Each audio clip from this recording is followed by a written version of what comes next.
अस्सलाम वालेकुम स्टूडेंट्स, उम्मीद है आप सब खैरियत से होंगे। अल्लाह आप सबको हमेशा अपने हिफ्ज़ मा में रखे।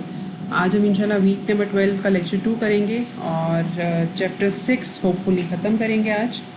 इसका जो लास्ट टॉपिक हम लोगों ने करना है, एक्चुअली सेकंड लास्ट, उसको हम लोगों ने थोड़ा सा पिछली लेक्चर के एंड पे देखा था। उस टॉपिक का नाम है डिस्क्रीट टाइम प्रोसेसिंग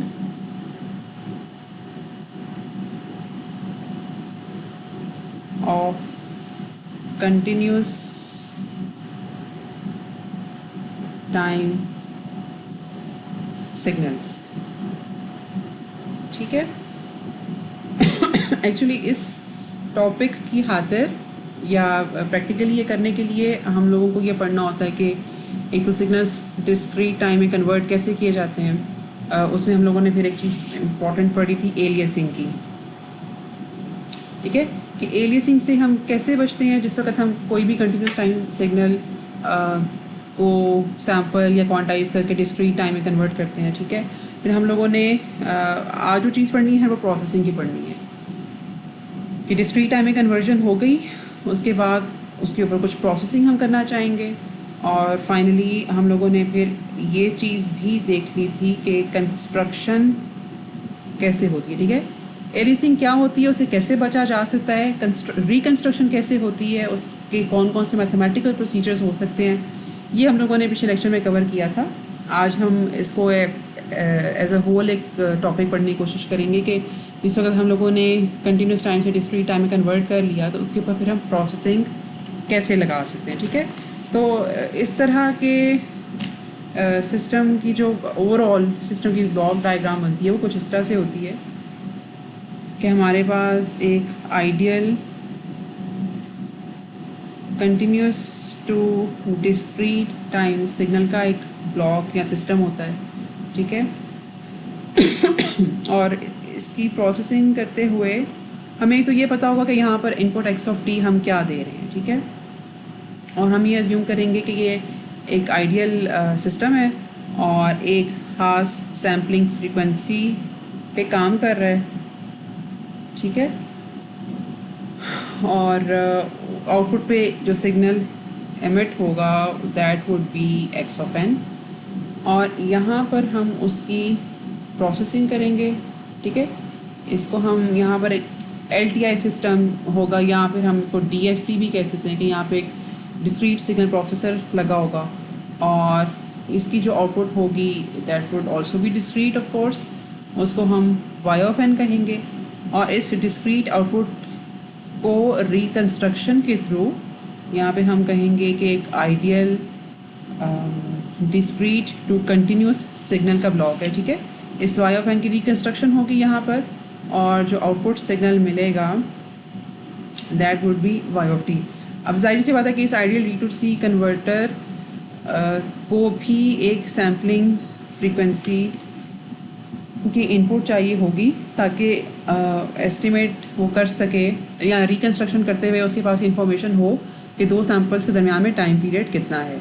ठीक है, तो इसकी जो आउटपुट होगी उसको हम y ऑफ t कहेंगे। तो बेसिकली इस सिस्टम की खातिर या जो बीच में ये वाला ब्लॉक है इसकी खातिर हम ये सारा का सारा प्रोसीजर अडॉप्ट करते हैं। तो आज हम लोगों ने यूँ करना है कि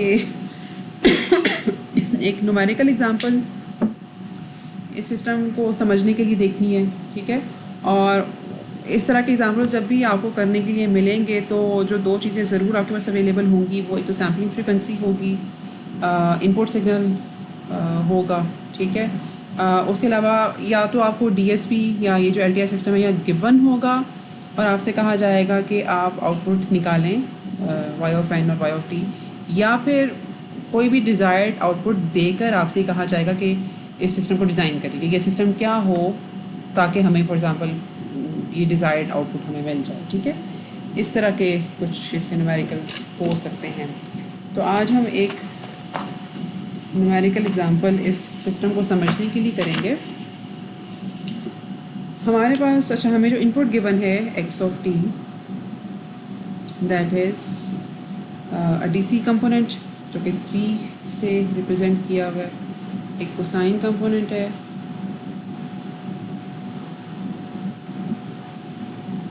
इस फ्रीक्वेंसी और फेज़ के साथ, और उसके अलावा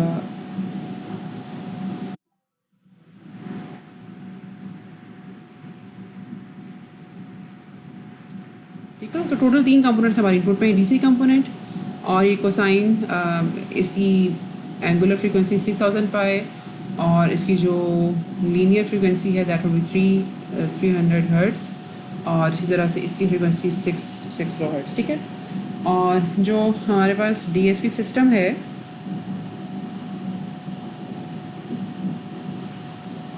उसका जो ट्रांसफ़र फंक्शन है वो हमें गिवन है।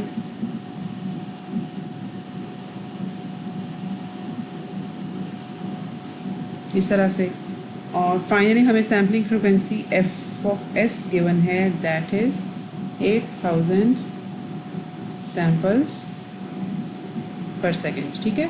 तो इस इंफॉर्मेशन की अवेलेबिलिटी के बाद हम लोगों को जो निकालना है इसमें, जो फाइंड आउट करना है that is y of n as well as y of t के आउटपुट क्या होगी इस सिस्टम की। ठीक है। अच्छा, अब ये सिस्टम हमारे पास, आपको पता है कि इसमें जो बिल्कुल पहला ब्लॉक है वो कंटिन्यूस टाइम सिग्नल को डिस्क्रीट टाइम सिग्नल में कन्वर्ट करता है। ठीक है। एक्स ऑफ टी से एक्स ऑफ एन में हम लोगों ने कन्वर्ट करना है अपने इनपुट सिग्नल को। तो पहले तो हम ज़रा ये देख लेते हैं कि हमारा एक्स ऑफ टी जो है वो फ्रीक्वेंसी डोमेन में प्लॉट कैसे होगा। उसके लिए हमें उसकी फेज़र रिप्रेजेंटेशन चाहिए कि फेज़र रिप्रेजेंटेशन आपको पता है कि क्या होती है, जहाँ पे हम सिग्नल की जो इन्फॉर्मेशन है वो उसकी एम्पलीट्यूड और उसके फेज़ की टर्म्स में देते हैं। ठीक है। मसलन इसका जो बिल्कुल पहला कंपोनेंट है उसको मैं x1t से रिप्रेजेंट कर रही हूँ, वो एक डीसी कंपोनेंट है, तो उसका एम्पलीट्यूड ऑफ कोर्स 3 है, उसका एंगल जो है वो 0 है। तो उसका x3 जो कि जिसको मैंने x1t से यहाँ पे रिप्रेजेंट किया, ये उसकी फेज़र रिप्रेजेंटेशन है, एम्पलीट्यूड 3 और फेज़ 0। इसी तरह से x2t फेज़र रिप्रेजेंटेशन में आपके शायद जहन में होगा या आपको पता होगा कि फ्रीक्वेंसी हम ओमिट कर देते हैं, फ्रीक्वेंसी रिप्रेजेंट नहीं करते।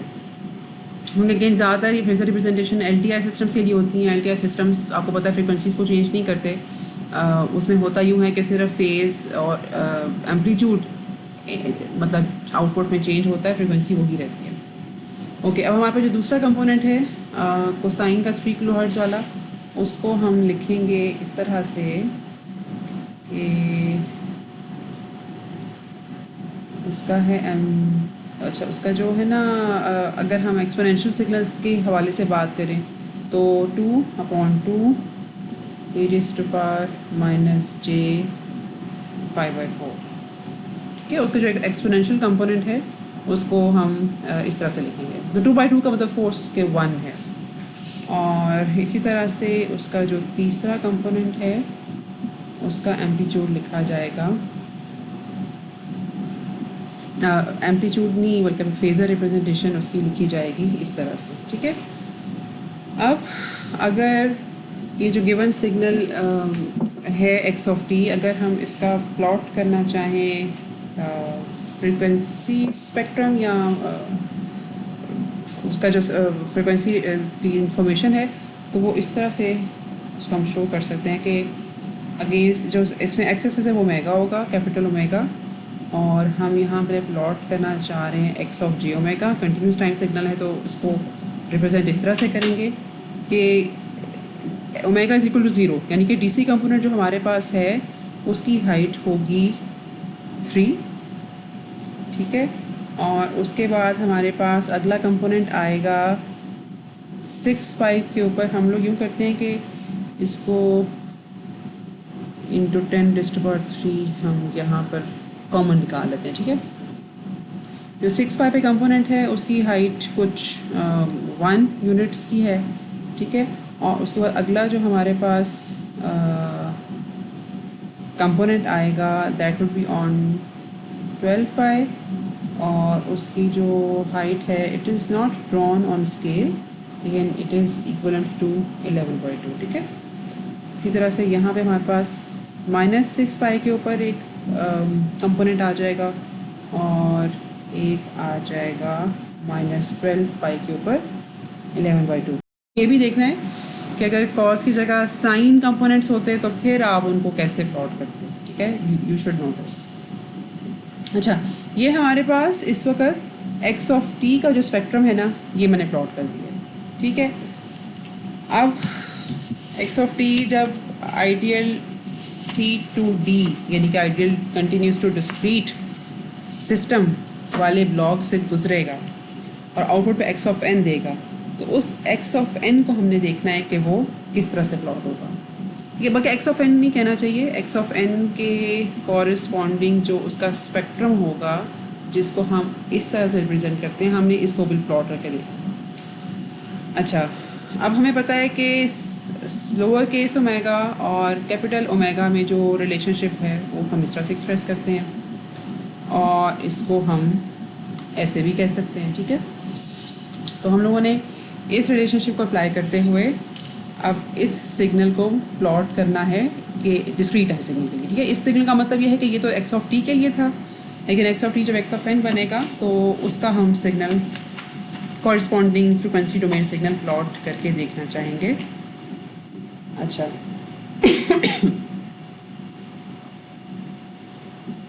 इसको हम प्लॉट करेंगे versus small omega lower case omega, ठीक है। और इस सिग्नल का नाम हम रखेंगे एक्स ऑफ जे ओमेगा। अच्छा, अब हमारे पास जब तो स्मॉल ओमेगा की वैल्यू कैपिटल ओमेगा की वैल्यू ज़ीरो हो तब ऑफ कोर्स ओमेगा, ये वाला ओमेगा भी ज़ीरो होगा इस रिलेशनशिप की वजह से, और हमारे पास डीसी कंपोनेंट जो है ना वो बिल्कुल इसी तरह से 3 आ जाएगा, ठीक है। उसके बाद जब कैपिटल ओमेगा है हमारे पास 6 पाई, तो स्मॉल ओमेगा हमारे पास आ गया 6। अच्छा, यहाँ पे एक्चुअली 10⁻³ ऑफ कोर्स हमने कॉमन लिया हुआ था, तो वो हम यहाँ पे लिख देते हैं, ठीक है। अच्छा, जब 6000 पाई, जब one capital omega is equal to 6000 पाई, तो लोअर केस ओमेगा हमारे पास इसके बराबर होगा और वो प्लॉट हम यहाँ पे करेंगे।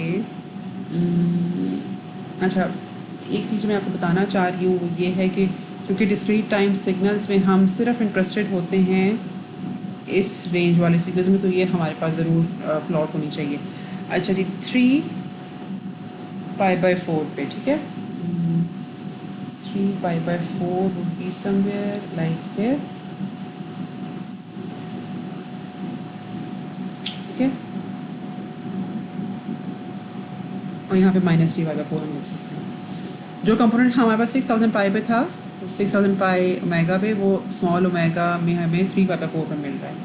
और फाइनली हमारे पास एक और फ्रीक्वेंसी कंपोनेंट है जो कि इस फ्रीक्वेंसी पे था, ठीक है। तो ओमेगा हमारे पास जो आएगा that would be 3 π/2, lower case omega 3 π/2 के इक्विवेलेंट होगा। अच्छा, which you can see is beyond पाई,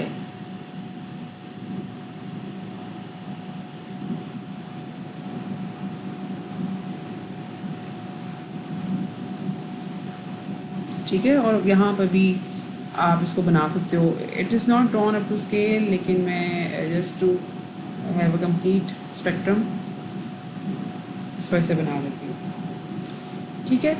अच्छा, अब ये भी आपको पता है कि बेसिकली अब इस यहाँ पर जो 3 फ्रिक्वेंसी कंपोनेंट्स हैं, एक तो चलो डीसी कंपोनेंट हो गया ना, वो तो यहीं पे रहेगा, ठीक है। उसके अलावा ये जो बाकी 2 फ्रिक्वेंसी कंपोनेंट्स हैं, डिस्क्रीट टाइम सिग्नल में कन्वर्ट हो जाने के बाद इनकी कॉपीज़ रेप्लिकेट होती जाएंगी, ठीक है।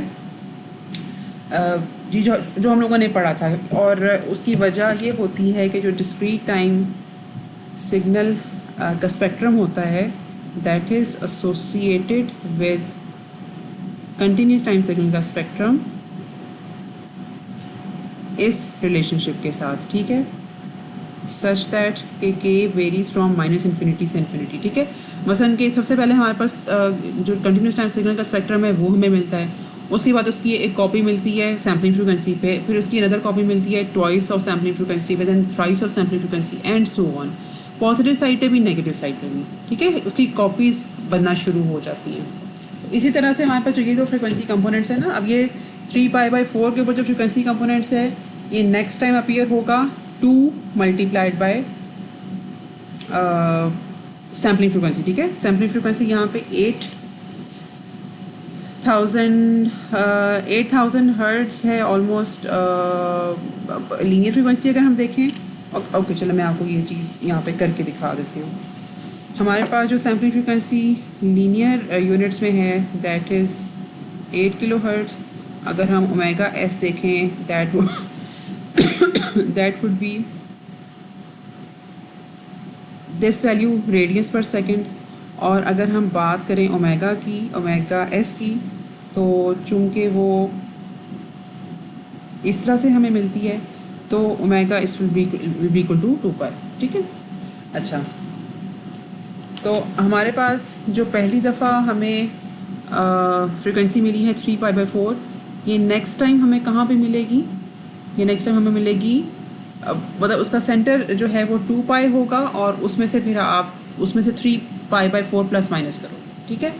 उसके बाद 4π के साथ 4π में से 3π/4 माइनस हो के एक सैम्पल मिलेगा और फिर 2π प्लस 3π/4 प्लस करके हमें एक सैम्पल मिलेगा, ठीक है। तो इसी तरह से ये कॉपीज़ आगे बनती जाएगी। इसी तरह से ये इसके साथ भी होगा, इस फ्रीक्वेंसी कंपोनेंट के साथ भी, ठीक है। ये एक दफ़ा हमें 3π/2 पे मिला है, नेक्स्ट टाइम जब 2π प्लस 3π/2 और 2π माइनस 3π/2 पे ये मिलेगा, ठीक है। और जाहिर सी बात है कि जब मैं कहती हूँ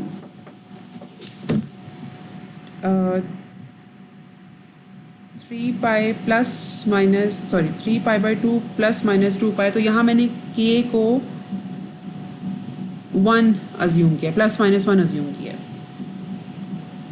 ठीक है ना। मतलब k यहाँ पे 1 है, एक दफ़ा प्लस होके मिला, एक दफ़ा माइनस होके मिला, फिर k को 2 करेंगे और आगे जाके सिग्नल कंपोनेंट्स बनेंगे एंड सो, ठीक है।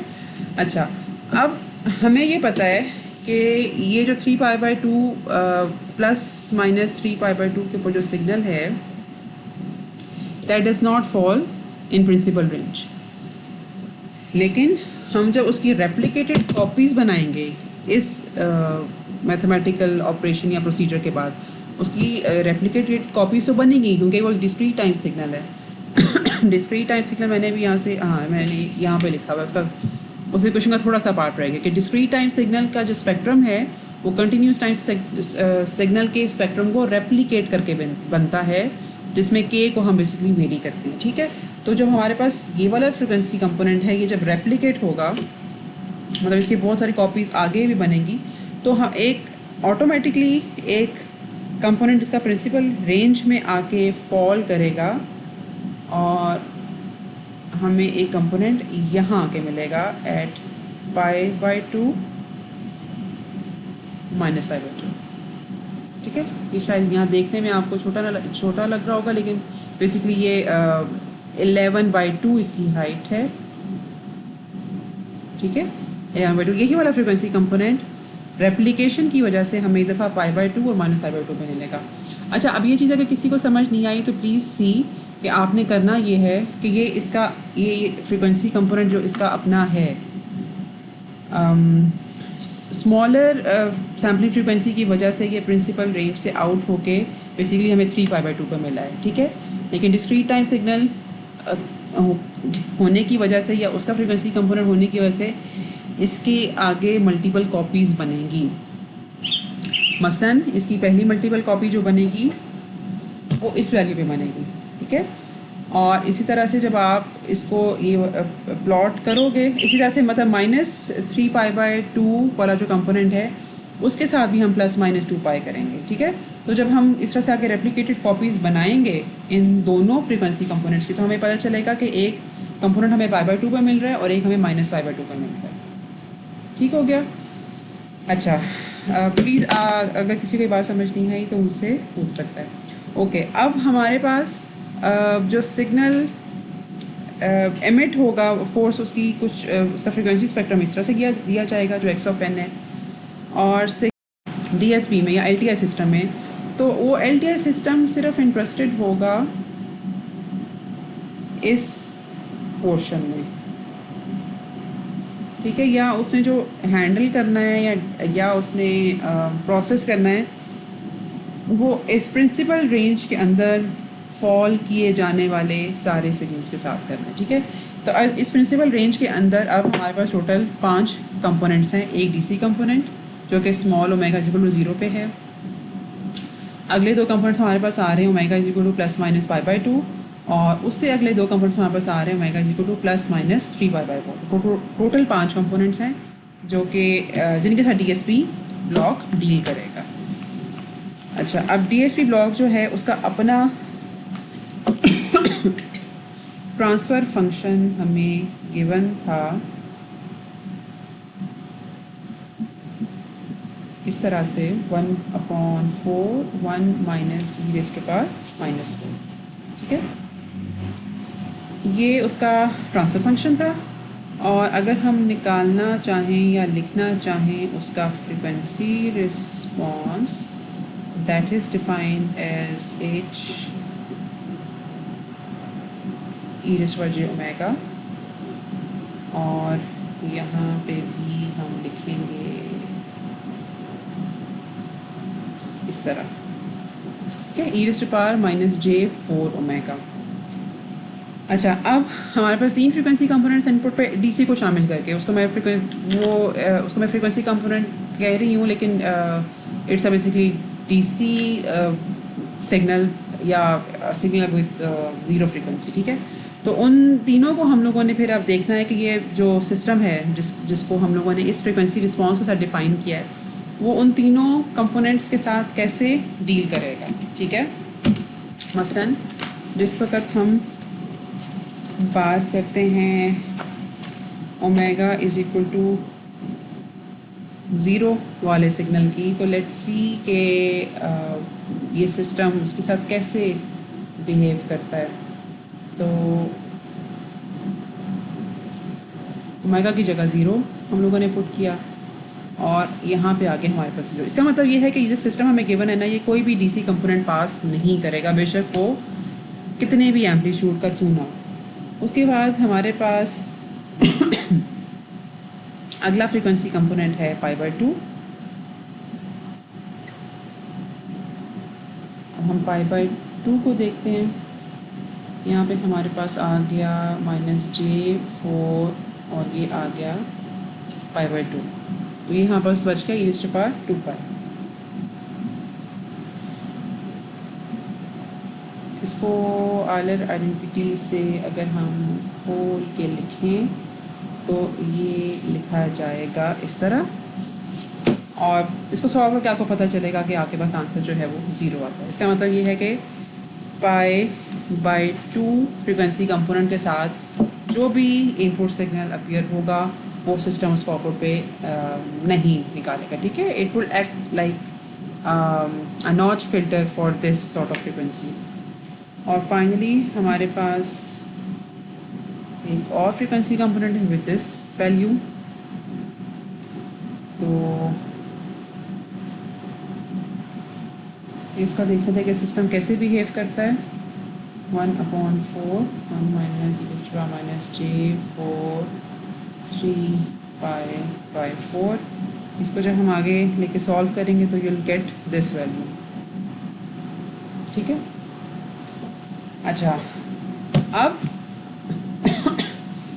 डीएसपी सिस्टम से निकलने के बाद आपको जो वाई ऑफ एन मिला उसका स्पेक्ट्रम हम कैसे प्लॉट कर सकते हैं।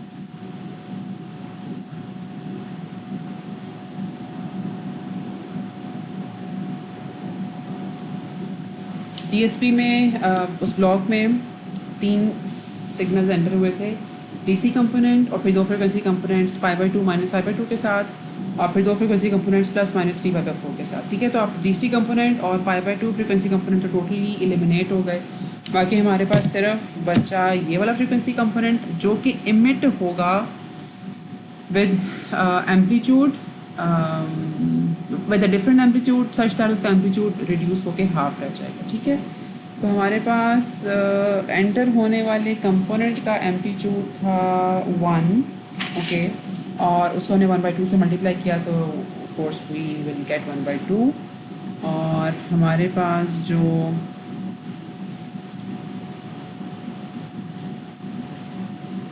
वाई एन का स्पेक्ट्रम है वो इस तरह से बनेगा, ठीक है। वाई एन का स्पेक्ट्रम इस तरह से बनेगा।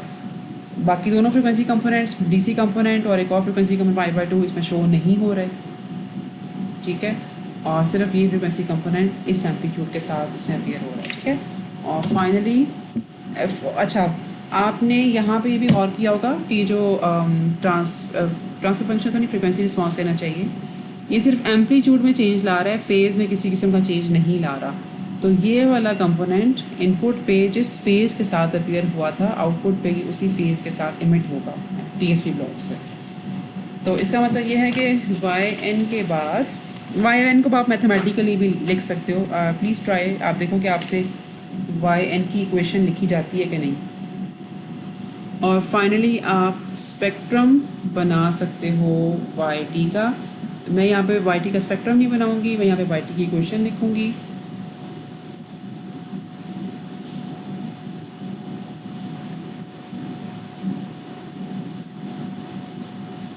अच्छा जी, अब ये क्वेश्चन कहाँ से आई?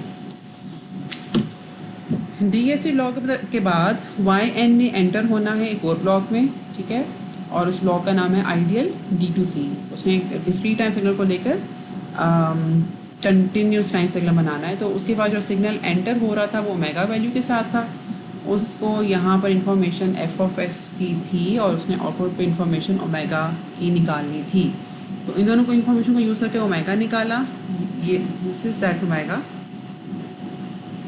ठीक है। इनपुट x(t) में जब ये सिग्नल था तो वो जिस फेज़ के साथ अपीयर हो रहा था वो आउटपुट में भी उसी फेज़ के साथ अपीयर होगा, बिकॉज डीएसपी ने इसके फेज़ में कोई चेंज नहीं किया। इसका एम्पलीट्यूड 1 क्यों है? आइलर आइडेंटिटी की वजह से, ठीक है। यहाँ पर ये एम्पलीट्यूड 0.5 था, ठीक है। जब हम आइलर आइडेंटिटी से एक्सपोनेंशियल सिग्नल्स को मिलाकर कोसाइन सिग्नल बनाएंगे तो उसका एम्पलीट्यूड 1 बन जाएगा, ठीक हो गया। तो ये यहाँ पर मैंने वाई ऑफ एन का सिर्फ स्पेक्ट्रम बनाया, वाई ऑफ एन की क्वेश्चन आप लिख सकते हैं। यहाँ पे मैंने वाई ऑफ टी की क्वेश्चन लिखी, स्पेक्ट्रम आप इसका बना सकते हैं। तो ये हमारे पास input signal X of T, जो कि मैंने आपको शुरू में बताया था कि क्या गिवन था, हमें आउटपुट हमें ये मिली। तो आप लोगों ने देखा कि किसी भी डीएसपी सिस्टम के थ्रू हम लोगों ने उसका डीसी कंपोनेंट और एक और अनवांटेड फ्रीक्वेंसी कंपोनेंट किस तरह से एलिमिनेट कर दिया, ठीक है। अगर हम एक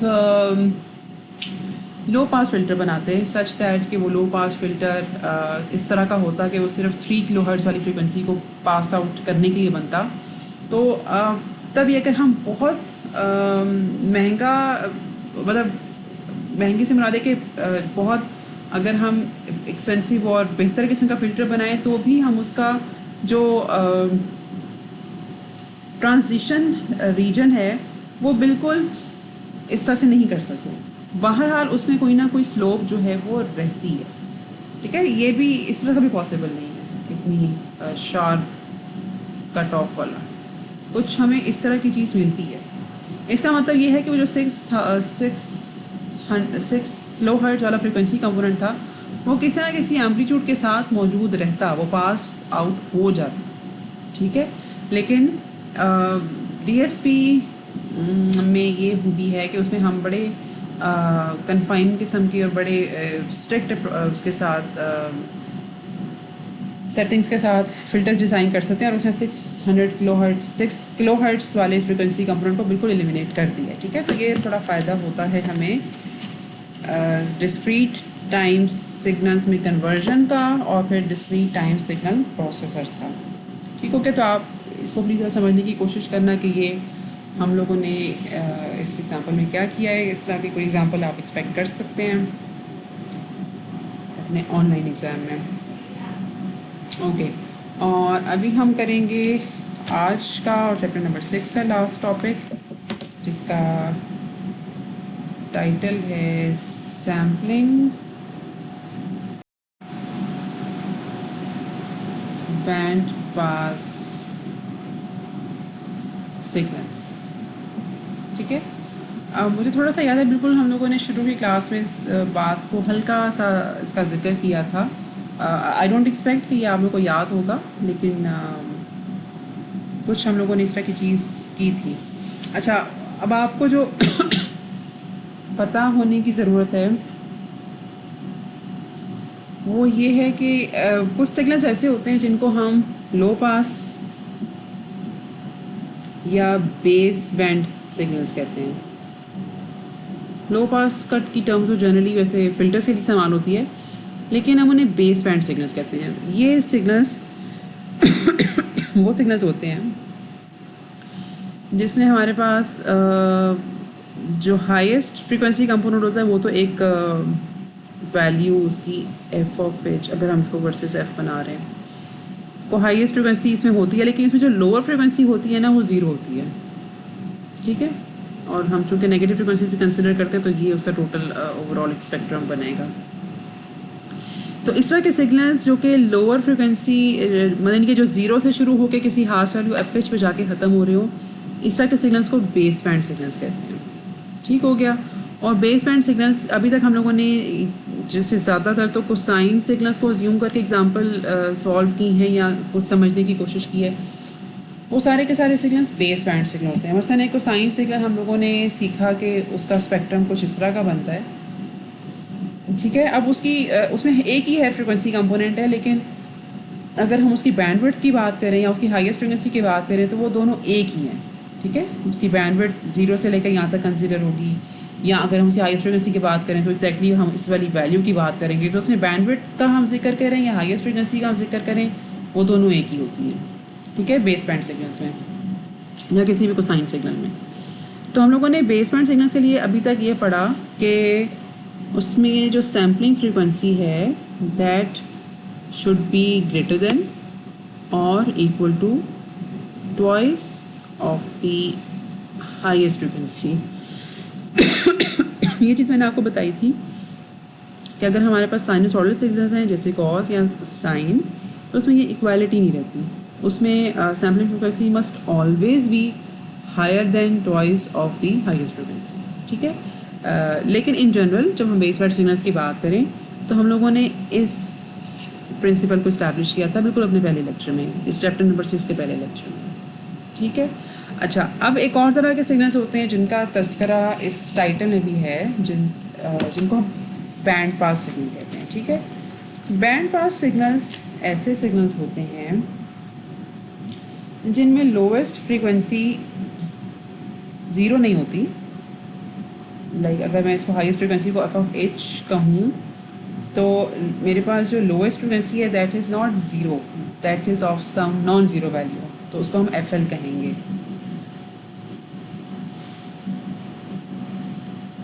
ठीक है। अब यहाँ पे थोड़ा सा हमारे पास डिफरेंस आ गया बेस बैंड सिग्नल्स के मुकाबले में कि बेस बैंड सिग्नल्स में हाईएस्ट फ्रीक्वेंसी या बैंडविड्थ दोनों एक ही होते हैं, ठीक है। लेकिन जब हम बात कर रहे हैं बैंड पास सिग्नल्स की तो यहाँ पे हाईएस्ट फ्रीक्वेंसी तो एफ ऑफ एच है, लेकिन यहाँ पे जो बैंडविड्थ है that is F of H minus F of L, ठीक है। देख के ऑब्वियस है, वहाँ पे तो चूँकि एफ ऑफ एल 0 था बेस बैंड सिग्नल्स में, तो bandwidth was equal to highest frequency या एफ ऑफ एच। अच्छा, अब इस सूरत हाल में जबकि हमारे पास बैंड पास सिग्नल्स हों तो हमारे पास हमें सैम्पलिंग फ्रीक्वेंसी की वैल्यू क्या लेनी चाहिए, इस टॉपिक में हम लोगों ने ये पढ़ना है, ठीक है। अच्छा, और उसको पढ़ने की बेसिकली वजह ये भी है कि पहले तो हम लोग हाईएस्ट फ्रीक्वेंसी हमारी जिस भी वैल्यू की होती थी, मैं उसकी बेस बैंड सिग्नल्स की बात कर रही हूँ कि हाईएस्ट फ्रीक्वेंसी के चाहे जो भी वैल्यू हो, हमें उसी वैल्यू को कटवाइस करके जो सैम्पलिंग फ्रीक्वेंसी को हम सिलेक्ट करते थे, ठीक है। तब यहाँ पे हमारे पास चॉइस है, हाईएस्ट फ्रीक्वेंसी अगर बहुत ज़्यादा भी हो तो मतलब इसकी अगर आप टेराहर्ट्ज़ में भी इसको ले जाएं हाईएस्ट फ्रीक्वेंसी को, और तो हो ज़रूरी नहीं कि हमारे पास बैंडविड्थ बहुत ज़्यादा हो, ठीक है। बैंडविड्थ तो कम हो सकती है, तो इसलिए हम लोग इस चीज़ का देखने लगे हैं कि क्या हमें जो अपनी सैम्पलिंग फ्रीक्वेंसी रखनी है वो बैंडविड्थ को देख के रखनी है, which is apparent which might not be that much, या अपनी हाईएस्ट फ्रीक्वेंसी को देख के रखनी है या लोएस्ट फ्रीक्वेंसी को, ठीक है। अच्छा, अब उसमें दो कंडीशंस हो सकती हैं, एक तो कंडीशन हमारे पास ये हो सकती है कि जो हमारी हाईएस्ट फ्रीक्वेंसी है that is some integral multiple of our bandwidth, ठीक है। ये कैसे होता है मैं आपको ये भी दिखाती हूँ कि हाईएस्ट फ्रीक्वेंसी और बैंडविड्थ के दरमियान कोई इस तरह का मैथमेटिकल रिलेशनशिप है वेयर के इज़ एन इंटेग्रल नंबर, ठीक है। तो अब हम ये अभी थोड़ा सा इसको प्लॉट भी करके देखते हैं कि अगर तो इस तरह की सिचुएशन हो तो उस केस में एक जो हमारे पास सैम्पलिंग रेट है ऑफ एफ, इसमें इसको लिख देती हूँ, sampling rate of 2b is enough, ठीक है। कहा हम लोगों ने यहाँ पे ये कि अगर हमारे पास हाईएस्ट फ्रीक्वेंसी और बैंडविड्थ के दरमियान एक मैथमेटिकल रिलेशन, एक या एक इंटेग्रल रिलेशन इस तरह का लिखा जा सकता है तो a sampling frequency of twice the bandwidth would be enough. इसकी हम एक एग्जांपल देख लेते हैं। मैं यहाँ पर k को इवन कंसिडर करूँगी, आप k की कोई ऑड वैल्यू लेकर भी इसको प्लॉट कर सकते हैं, ठीक है। मसलन हमारे पास एक सिग्नल है, इसको हम यहाँ पे लिख देते हैं, ये this is plotted against f और उसके यूनिट्स हैं किलोहर्ट्ज़ में और इट लास्ट फ्रॉम 3 to 6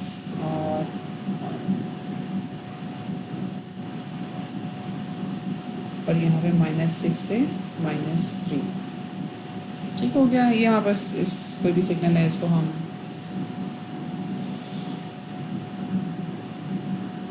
ऐसे कहते हैं बिकॉज मैंने यहाँ पर इसका नाम ये रखा है इस एक्सेस का। ओके अच्छा, यहाँ पे शायद जे भी होना चाहिए जस्ट टू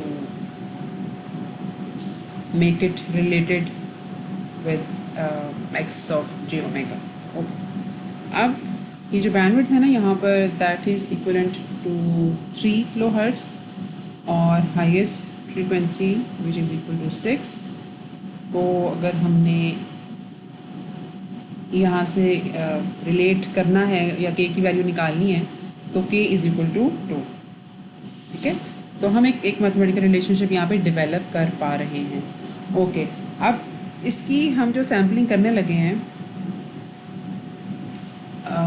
वो हम करने लगे हैं इस तरह से कि हमारे पास लेट मी राइट है सैम्पलिंग फ्रीक्वेंसी हमारे पास होगी 2b, ठीक है, विच इज़ 6 किलोहर्ट्ज़, ठीक हो गया। तो सबसे पहले जब हम इसको मतलब हम लोगों ने अब इसको जब सैम्पलिंग कर ली है हमारे पास अब बनेगा यहाँ पर एग्जैक्टली उसको बताना थोड़ा सा मुश्किल है। लेट मी राइट और उसे जे ओमेगा मे बी, ठीक है। और यहाँ पर मैं इसको वर्सेस एफ ही बनाना चाहूँगी ताकि मैं इन दोनों को रिलेट कर सकूँ, ठीक है। अब मैं यहाँ मतलब रिप्रेजेंट करने का मतलब ये है कि ये एक कंटिन्यूस टाइम सिग्नल का स्पेक्ट्रम है और ये जो मैं बनाने लगी हूँ ये सैम्पलिंग के बाद डिस्क्रीट टाइम सिग्नल का स्पेक्ट्रम है, ठीक है। अच्छा, तो एक तो हमें यहीं पर एग्जैक्टली उसी जगह पर स्पेक्ट्रम मिल जाएगा, ठीक है। लेकिन अब चूँकि सैम्पलिंग हुई है और उसके रेप्लिकेट मतलब उसके रेप्लिकाज ही बनेंगे कुछ आगे पीछे इसके, ठीक है। तो जो सबसे पहले इसका रेप्लिका बनेगा दैट वुड बी जो यहाँ पर मतलब मैं चीज़ आपको बताना चाह रही हूँ वो कुछ इस तरह की है कि E raised to power J omega आपको पता है कि उसको हम रिलेट करते हैं इस तरह से, ठीक है। और अगर f के यूनिट्स में हम लिखेंगे तो that would be j f minus k into f s, ठीक है।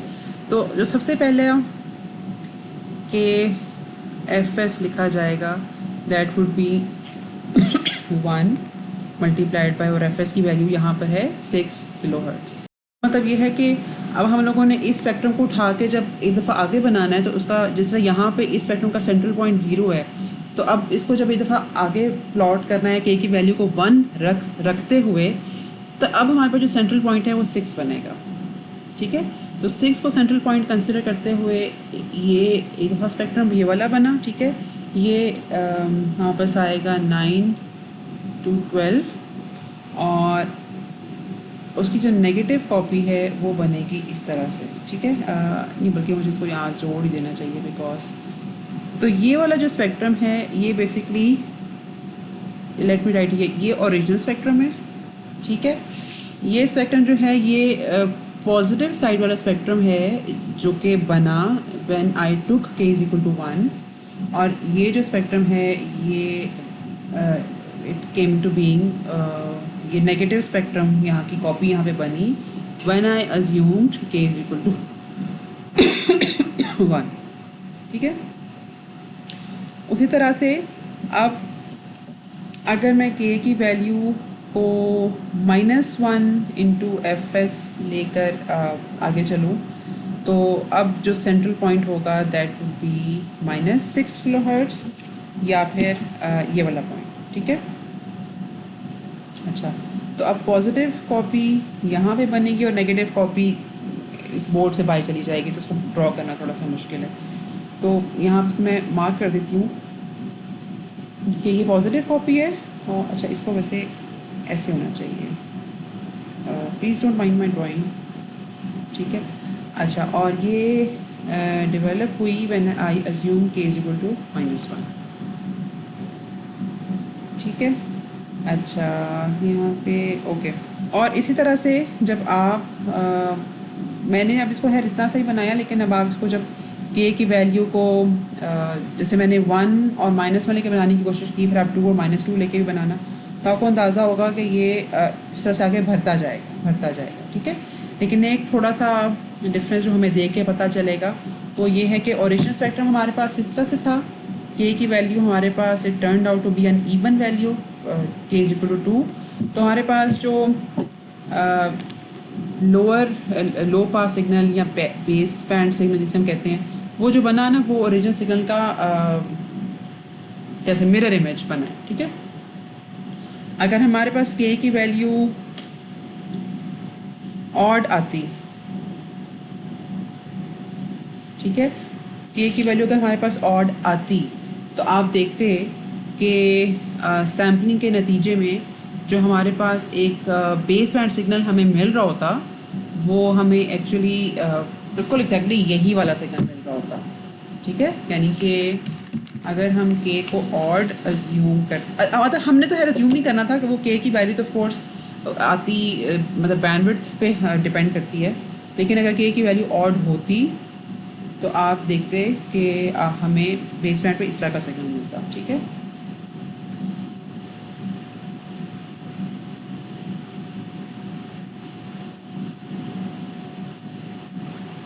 ठीक हो गया, यानी कि सैम्पलिंग के नतीजे में बेसिकली एक पास अगर और मतलब अगर हम जैसे हमने इसकी सैम्पलिंग की और लेट सपोज के हम इसकी फ़िल्टरिंग यहाँ पे कर लें, तो जो हम लोगों ने इसके नतीजे में जो चीज़ अचीव की वो ये कि एक पास बैंड सिग्नल को बेसिकली उसकी हम लोगों ने एक यहाँ पर ठीक वर्ड क्या इस्तेमाल होता है, नॉट डिमॉड्यूलेशन लेकिन उसको एक I can not think of that word right now, लेकिन हमें कम्युनिकेशन सिस्टम्स पढ़ते हुए वो वर्ड यूज़ करते थे कि जहाँ पे बेसिकली उसकी फ्रिक्वेंसी को हम एक लोअर फ्रिक्वेंसी पे लेके आते हैं, ठीक है। कि हाई फ्रिक्वेंसी से हमने बेसिकली सिग्नल को एक लोअर फ्रिक्वेंसी के ऊपर ले आए हैं। I can not remember that term right now, लेकिन कम्युनिकेशन सिस्टम पढ़ते हुए हम वो यूज़ करते थे टर्म, ठीक है। तो डिफरेंस ये होता है कि अगर के की वैल्यू इवन हो तो वहाँ पर सब हमें मिरर इमेज रिसीव होता है अराउंड 0, और अगर हमारे पास k की वैल्यू ऑड हो तो फिर हमारे पास हमें एग्जैक्टली वही सिग्नल जो है वो 0 के राउंड मिल जाता है। लेकिन ये सब कुछ तब होता है मसले के बगैर कि अगर हमारे पास k एक इंटेग्रल नंबर आए, और अगर ऐसा ना हो तो अब हम जरा तब देखने लगे हैं कि फिर उसके बाद सूरत हाल क्या होती है। अच्छा, चूँकि टाइम कम है तो शायद मुझे थोड़ी सी चीज़ें स्किप करनी पड़े। दूसरी सिचुएशन ये है कि हमारे पास k इज़ नॉन इंटेग्रल, ठीक है। यानी कि हम हाईएस्ट फ्रीक्वेंसी एफ और बैंडविड्थ को मैथमेटिकली एक इंटीग्रल नंबर के थ्रू रिलेट नहीं कर सकते, ठीक है। अच्छा, अब उसके लिए मैंने अज्यूम किया था एक ऐसा सिग्नल जिसको मैं यहाँ पे बनाती हूँ और फिर उसका मुझे शायद आपको एक्सप्लेन करने का टाइम नहीं मिले मैं सैम्पलिंग के बाद उसका सिग्नल होगा वो फिर बनाऊँगी, ठीक है। अच्छा, ये सिग्नल मेरे पास 6 से शुरू होके ख़त्म हो रहा है 8.5 पे और यहाँ पर -8.5 और 6, ठीक है। ये मेरे पास सिग्नल है, highest frequency F of H है और बैंडविड्थ जो मेरे पास है दैट इज़ 2.5, ठीक है। These two can not be related through an integral number. अच्छा, अब जब मैं k की मुख्तलिफ वैल्यूज़ लेकर इस सिग्नल को आगे पीछे प्लॉट करूँगी, ठीक है, तो सबसे पहले तो ज़ाहिरी सी बात है ये बनेगा ओरिजिनल सिग्नल, ठीक है। 6 से 8.5 इसको हम वो कह देते हैं यहाँ पर और ये -8.5 और ये -6, ठीक है। अच्छा, अब हम k की जब मुख्तलिफ वैल्यूज़ डालकर करेंगे, आपने मतलब k को 1, 2 और 3 ये तीनों वैल्यूज़ k की रख के ना आपने इस सिग्नल को प्लॉट करना है, ठीक है। मसलन इसकी बैंडविड्थ है 2.5, फ़िलहाल हम we are not considering the units. 2.5 इसकी बैंडविड्थ है, तो k इज़ इक्वल टू 1 का रखने का मतलब ये होगा कि k एफ एस आपने ज़्यूम करना है when k is equal to 1, ठीक है। तो 1 एफ एस का मतलब हो गया 2.5, ठीक है। तो 2.5 आपका यहाँ पर होगा सेंट्रल पॉइंट, जिसके बाद आप यहाँ पर एक पॉजिटिव ये वाला जो मतलब पॉजिटिव इसका हाफ है वो प्लॉट करोगे और 2.5 को ही सेंटर रखते हुए नेगेटिव हाफ यहाँ पे कहीं पे आ जाएगा आपके पास, ठीक है। उसके बाद जो नेक्स्ट सेंट्रल पॉइंट होगा that would B 5, 2 into f s, ठीक है। फिर आप 5 को सेंटर रखते हुए उसका एक पॉजिटिव पोर्शन प्लॉट करोगे, नेगेटिव पोर्शन प्लॉट करोगे एंड सो ऑन, ठीक है। तो k की वैल्यूज़ 1, 2 और 3 के लिए आपने इस स्पेक्ट्रम को रेप्लिकेट करना है, ठीक है। मतलब ये पहले अभी ओरिजिनल तो ज़ाहिर है यहाँ बना हुआ है, पहली दफ़ा यहाँ बनेगा, फिर यहाँ और फिर यहाँ। अच्छा, अब उसके नतीजे में होगा क्या, जिस वक्त k की वैल्यू को आप 2 रखोगे उस वक्त जो नेगेटिव पोर्शन आपके पास है ना k की वैल्यू 2 रखने से जो प्लॉट होगा, let me plot it here like this, वो कुछ आपके पास बनेगा 1.5 से लेकर 4 तक मेरे पास आया है, ठीक है। ये नेगेटिव पोर्शन है जो कि k की वैल्यू Q2 अज्यूम करने से मेरे पास बना है 1.5 से लेकर 4 तक, ठीक है। और जिस वक्त k की वैल्यू 3 रखेंगे हम और फिर अपना स्पेक्ट्रम प्लॉट करेंगे, तो मेरे पास एक स्पेक्ट्रम यहाँ पे नेगेटिव पोर्शन यहाँ पे बनेगा और ये स्टार्ट होगा 6.5 से and it will end at 9। अच्छा, अब यहाँ पे एक सीरियस ट्रबल आ रही है, ठीक है ना, कि ओरिजिनल स्पेक्ट्रम का जो पॉजिटिव पोर्शन था उसके ऊपर नेगेटिव स्पेक्ट्रम की कॉपी आ रही है at k is equal to 3 which should not have happened, ठीक है। अब ये क्या होता, मतलब हम इसका हल क्या निकालें, अगर तो ऑफ कोर्स कि स्पेक्ट्रम थोड़ा सा खिसक के आगे चला जाता, नेचुरली आगे चला जाता, तो it should not have been a problem, ठीक है। तो इसका मतलब ये है कि सैम्पलिंग फ्रिक्वेंसी को ट्वाइस ऑफ बैंडविड्थ लेना was not correct initially, it was not a correct decision. तो अब हमें ज़रा मैथमेटिकली देखने की ज़रूरत है कि इस सूरत हाल में हम लोगों ने 2B तो उस वक्त ले लिया बिकॉज 2B और बहुत सारी जगहों पे चल रहा था, तो हम लोगों ने यहाँ पे भी 2B से काम चला लिया, लेकिन 2B was not a right choice, ठीक है। तो उस अब हम फिर क्या लें सैम्पल फ्रीक्वेंसी, उसके लिए हमें एक मैथमेटिकल रिलेशन डेवलप करने की ज़रूरत है। सबसे पहले आप ये ज़रा ये जो काले रंग से मैंने ओरिजिनल स्पेक्ट्रम प्लॉट किया हुआ है उसकी लोअर और हायर लिमिट्स को देखें। उसकी lower limit is actually equivalent to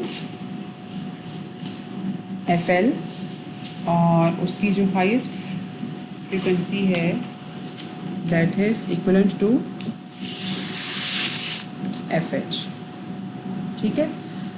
अच्छा, अब ये जो इमीडिएटली उससे पीछे वाला स्पेक्ट्रम है वो अभी इस वक्त तो यहाँ पे आ रहा है, लेकिन ये भी थोड़ा सा आगे होता तो जाहिर सी की बात है ये भी प्रॉब्लम होती।